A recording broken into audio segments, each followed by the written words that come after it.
Pemeran Ranger hijau dalam serial legendaris tahun 90-an Power Ranger, Jason David Frank meninggal dunia pada Minggu, 20 November 2022.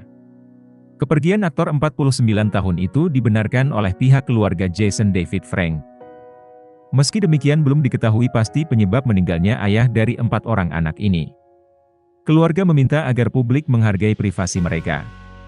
Sesama aktor dalam serial Power Ranger Walter Jones merasakan kehilangan mendalam pada sosok Jason David Frank. Mengutip TMZ, Jason David Frank menjadi inspirasi bagi banyak orang. Kehadirannya akan sangat dirindukan. Sangat menyedihkan kehilangan anggota lain dari keluarga Ranger. Jason David Frank merupakan aktor kelahiran California, AS, pada 4 September 1973. Ia meninggalkan 4 anak yakni Hunter, Jacob, Sky, dan Jen. Ia dikenal luas setelah memerankan Tommy Oliver sang Ranger hijau dalam Mighty Morphin Power Rangers versi original, dari tahun 1993 hingga 1996. Di musim kedua, Frank berubah menjadi Ranger putih dengan kostum yang lebih ikonik berwarna emas, putih, dan hitam. Di musim ketiga, Tommy menjadi White Ninja Ranger. Selain di Mighty Morphin, Tommy juga memerankan Ranger merah di Power Rangers Zeo. Dia juga bermain di serial TV Power Rangers Turbo, Power Rangers Dino Thunder sebagai Black Dino Ranger, hingga Power Ranger Super Ninja Steel.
Terima kasih sudah nonton, jangan lupa like, subscribe, dan share ya!